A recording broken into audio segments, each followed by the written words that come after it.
दोस्तों पहले ये बताइए कि लॉकी सीरीज के एपिसोड 1 और 2 आप लोगों को कैसी लगी। मुझे तो बहुत ही अच्छी लगी और मैं होप कर रहा था कि अगर ये वेब सीरीज की तरह सभी एपिसोड एक साथ रिलीज कर देते तो और ज्यादा मजा आता। खैर कोई बात नहीं, अब तो वेट करना ही पड़ेगा। तो दोस्तों आज हम बात करने जा रहे हैं 2019 की एक और sci fi thriller movie escape room के बारे में, जिसकी IMDb रेटिंग है 6.4 आउट ऑफ 10 और रोटेन टोमेटोज पे 51% फ्रेश। इस मूवी की पार्ट 2 भी जल्द ही रिलीज होने वाली है और इसकी ट्रेलर को देखकर लग रहा है कि ये पार्ट 1 से भी बहुत ज्यादा मजेदार होने वाला है। दोस्तों मैं हूँ राजीव, तो चलिए फिर जानते हैं इस मूवी की स्टोरी के बारे में।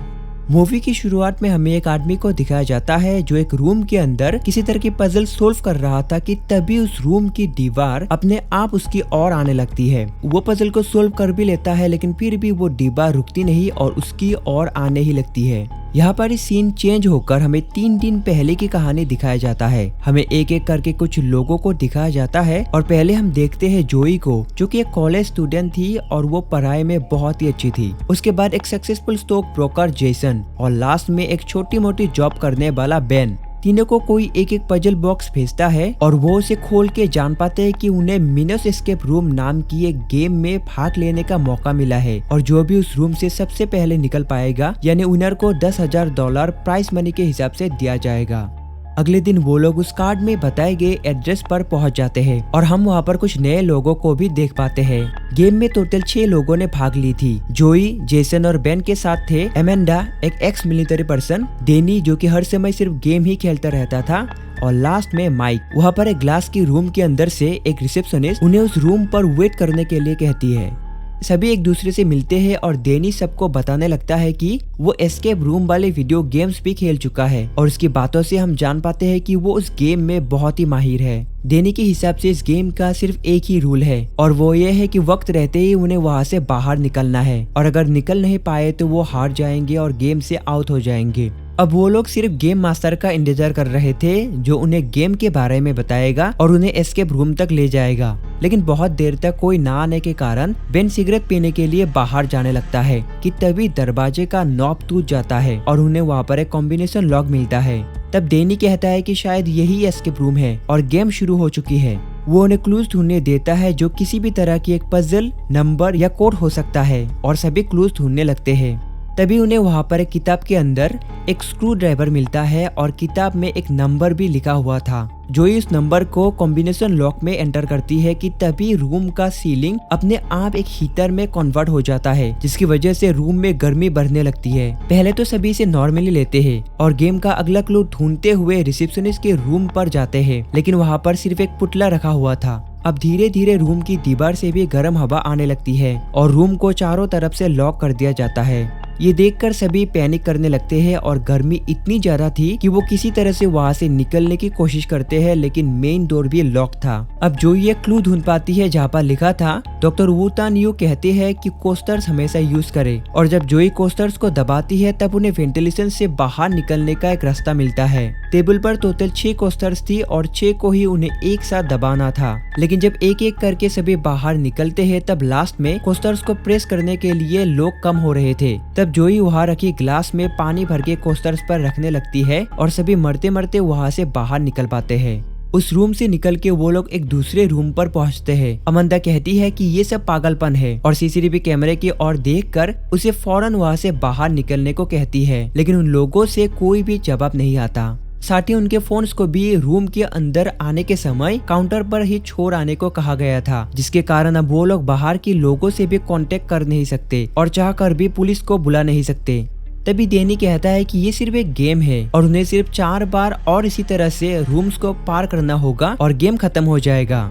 खैर उसके बाद सभी उस रूम से बाहर निकलते हैं और एक बर्फ की जगह पर अपने आप को पाते हैं, जहाँ पर टेम्परेचर धीरे धीरे गिरता ही जा रहा था। डेनी कुछ दूर चलकर जाता है और एक कांच की दीवार पर टकराता है। मतलब वो लोग अभी भी उसी बिल्डिंग के अंदर ही थे और उसके अंदर ही गेम के लिए इस तरह की अलग अलग रूम्स बनाया गया था। उन्हें वहाँ पर एक जैकेट और एक दरवाजा मिलता है, जिसे खोलने के लिए एक चाबी एक आइस बॉक्स के अंदर था, जिसे वो लोग तोड़ नहीं पा रहे थे। तभी जेसन बेन को अपना लाइटर देने कहता है और बेन थोड़ा एटीट्यूड दिखाते हुए उनके और लाइटर फेंक देता है। अब डेनी लाइटर लाने जा ही रहा था कि तभी उसके नीचे की बर्फ टूट जाती है और वो अंदर गिर जाता है। अंदर पानी का बहाव बहुत तेज था, जिसके कारण डेनी कुछ ही देर में बहुत दूर चला जाता है और वो लोग उसे ढूंढ नहीं पाते और वो मारा जाता है। इसे देखकर सभी बेन के ऊपर गुस्सा होने लगते हैं, लेकिन फिर जेसन कहता है कि अगर उन्होंने उस चाबी को नहीं निकाला तो सभी वहाँ पर ठंड से मर जाएंगे। अब लाइटर ना होने के कारण वो लोग अपने शरीर की गर्मी से उसे गलाने में लग जाते हैं। सभी एक साथ उस आइस बॉक्स के ऊपर अपना हाथ रख देते हैं और सभी उस जैकेट को भी शेयर करके एक एक करके बारीकी से पहनते हैं। कुछ देर बाद बॉक्स से चाबी निकल आती है और सभी उससे एक दरवाजा खोल भी पाते हैं। वो लोग भागते हुए उसके ओर जाने लगते हैं और एक और रूम के अंदर पहुंच जाते हैं। अब इस रूम की स्ट्रक्चर एकदम ही अजीब थी। पूरी रूम ही अपसाइड डाउन थी, मतलब एक उल्टी रूम जहाँ पर फ्लोर की जगह पर सीलिंग और सीलिंग की जगह पर फ्लोर था। उसी वक्त वहाँ पर एक म्यूजिक प्ले होता है और म्यूजिक बंद होने के साथ साथ फ्लोर का एक पार्ट नीचे गिर जाता है, जिससे वो लोग जान पाते हैं कि वो जमीन से बहुत ही ऊपर है और इसीलिए खाई में गिरने से बचने के कारण सभी दीवार के पास जाते हैं। खैर अब जेसन को वहाँ एक डोर दिखाई देता है जिसका नॉब नहीं था और माइक देख पाता है कि पूल गेम की 8 नंबर वाली बॉल वहाँ से मिसिंग था। अब अमांडा ऊपर चढ़कर एक लॉकर के पास पहुंच जाती है, जिसे खोलने के लिए उन्हें एक कोड चाहिए था। अब जोई एक पजल सोल्व करके अमांडा को एक कोड बताती है, लेकिन वो काम नहीं करता और उसी वक्त जोई फ्लोर पे गिर जाती है। जेसन उसे जल्दी से वहाँ से उठाता है कि तभी फ्लोर का एक और हिस्सा नीचे गिर जाता है। तब जोई कहती है कि क्योंकि वो लोग उल्टे रूम पर है तो कोड भी उल्टा हो सकता है और अमांडा कोड को उल्टा एंटर करती है, जिससे लॉकर खुल जाता है और उसे वो 8 नंबर का बॉल भी मिल जाता है। अमांडा के अलावा बाकी चारों उस डोर के पास पहुंच जाते हैं और अमांडा उस बॉल को लेकर उनके पास जाने लगती है, लेकिन तभी उसके पॉकेट से बॉल नीचे गिर जाता है और वो जल्दी से नीचे उतरकर उस बॉल को पकड़ लेती है। ठीक उसी वक्त म्यूजिक भी खत्म होता है और अमांडा उस बॉल को जेसन की तरफ फेंक देती है और फोन के तार को पकड़ लेती है और फ्लोर का आखिरी हिस्सा भी नीचे गिर जाता है। बहुत कोशिश करने के बाद भी अमांडा उन लोगों के पास जा नहीं पाती और उसकी भी नीचे गिरने से मौत हो जाती है।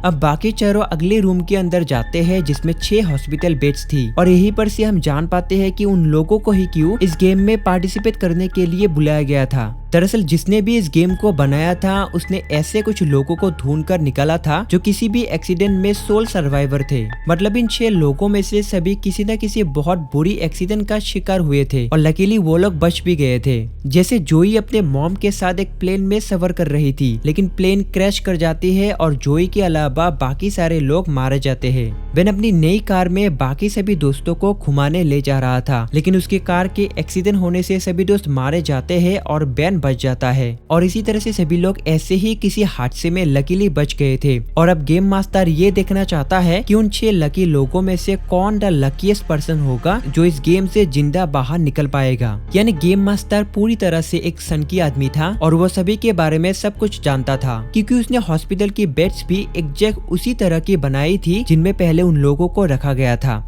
इस गेम मास्टर का नाम डॉक्टर वू टान यू भी हो सकता है, क्योंकि इस नाम को बहुत बार दिखाया गया है। फिर भी देखते हैं एंड में क्या होता है।